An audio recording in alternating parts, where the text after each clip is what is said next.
Olá, eu sou Maria Amélia Calado e mais uma vez sejam todos muito bem-vindos e bem-vindas ao terceiro episódio, agora parte 3, sobre o caso João de Deus, na websérie Fique Ligado, sobre crimes sexuais, direito penal e vitimologia.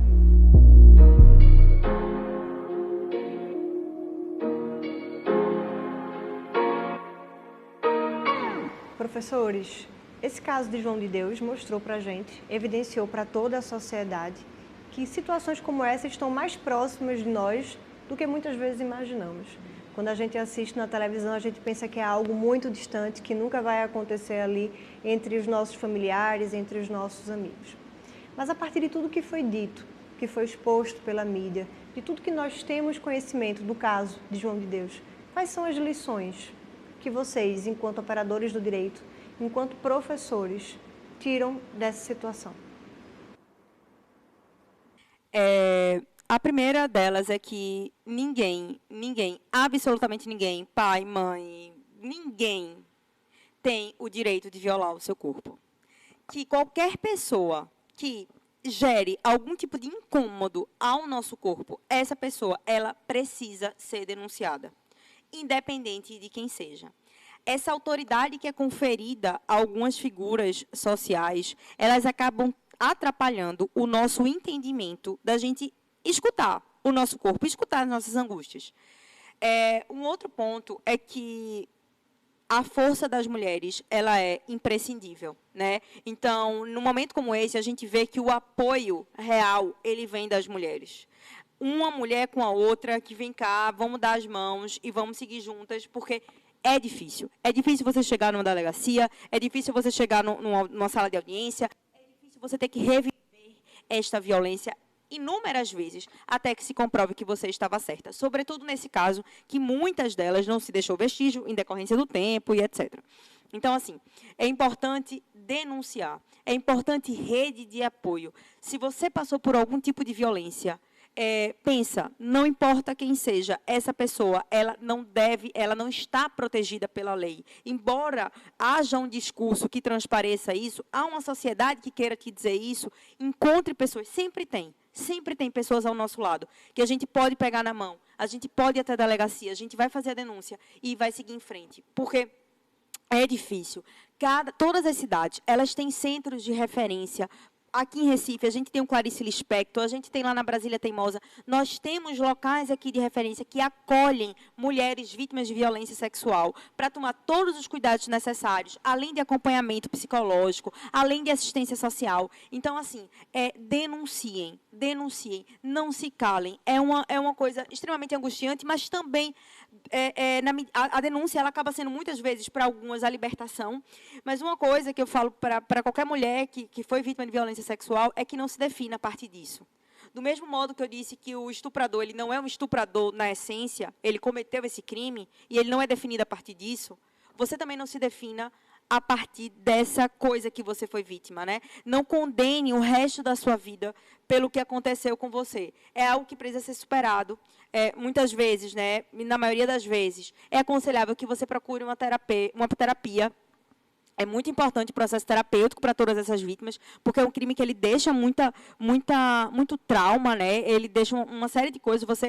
É engraçado que o discurso das pessoas que são vítimas de estupro é que elas se sentem um lixo, né? Elas se sentem nada. É exatamente eu pegar um negócio, usar e jogar fora. É exatamente isso a sensação que as vítimas de estupro elas têm. Só que vocês são muito mais que isso. Infelizmente, a gente vive numa sociedade que se estrutura na opressão.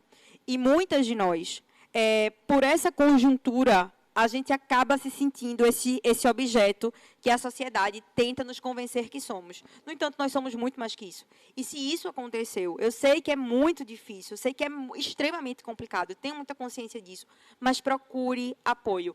Procure pessoas que possam te ajudar, que possam segurar na tua mão e ir à delegacia, enfim. Enfrentar esse tipo de violência é o caminho. E acredite, por mais que possa parecer, você não está sozinha. Isso é muito importante você saber. E é importante que a gente perceba que esse sistema de opressão que a gente tanto fala, ele cria necessariamente no Estado um sistema de autoproteção. Explicarei. Muitas vezes, por o agressor ser homem, há necessariamente um sistema não velado, um sistema bem velado assim de proteção. Por quê? Há uma dificuldade da mulher conseguir ter acesso aos mecanismos estatais de proteção e, claro, futuramente, punição do agressor. Então, um dos grandes dilemas que nós enfrentamos agora é a tecnologia, no sentido real da palavra, processual e da segurança pública, de não só reprimir, mas de como atuar. Eu acho que hoje essa reflexão do Estado tem que ser feita de forma assim inevitável. A gente precisa parar e pensar como a gente vai pensar numa atuação estatal para reprimir, para tratar e para recepcionar a vítima de violência sexual. Não é? Delegacias especializadas, um Ministério Público especializado. A pedagogia tem que levar em consideração e reconhecer a criança vítima de violência sexual, muitas vezes doméstica, na escola. A escola tem um papel fundamental aí. O esporte tem um papel fundamental. Então, os educadores físicos, não é? Os pedagogos, a família.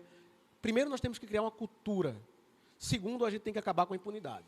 Isso é outro dilema, para mim, essencial. O Estado tem que fazer uma reflexão e entender que o sistema de impunidade que impera para muitas pessoas que são agressores sexuais acaba desincentivando a mulher a denunciar. E não só a mulher, não é? As vítimas como um todo. E, como sempre, as vítimas, elas são pessoas numa sociedade oprimidas de qualquer nível, quer seja econômico, quer seja sexual, quer seja cultural. Então, há necessariamente a ideia de uma coisificação de pessoas. E essa coisificação, querendo ou não, ela é economicamente viável para alguém.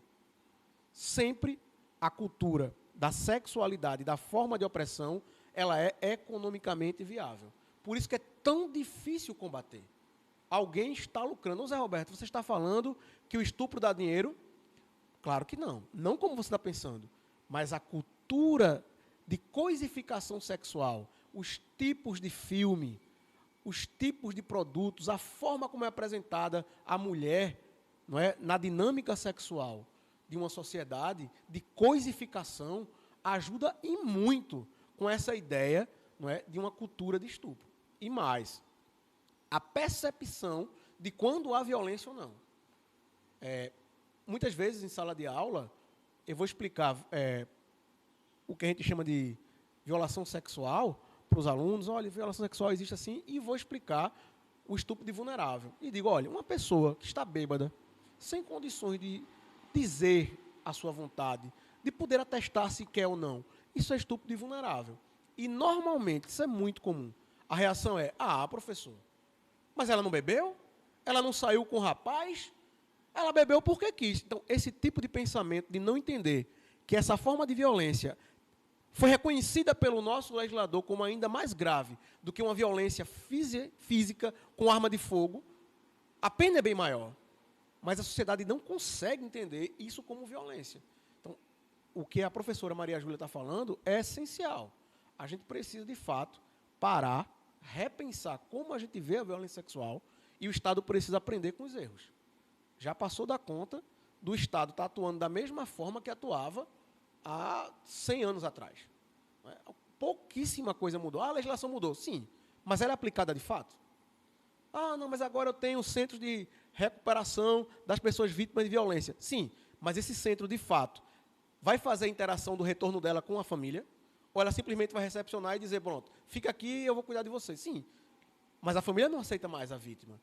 Eu preciso reintegrar a família, eu preciso tratar a família. Então, a ideia de violência sexual afeta não só a vítima, afeta muito mais do que a vítima. E é preciso aprender novas dinâmicas de tecnologia, depoimento sem dano, aprender como se trabalha a violência sexual em outras localidades, em outros países, para a gente conseguir criar um modelo no Brasil que seja, no mínimo, eficiente. Então, a denúncia, o aparelhamento do Estado e repensar o processo e as instituições criminais, hoje é a palavra de ordem no direito brasileiro.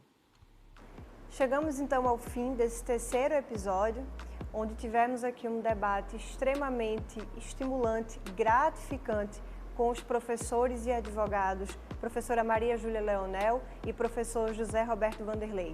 Espero que você tenha gostado aí de casa e, mais uma vez, meu muito obrigada a todos e a todas que nos acompanharam aqui neste programa. Até uma próxima!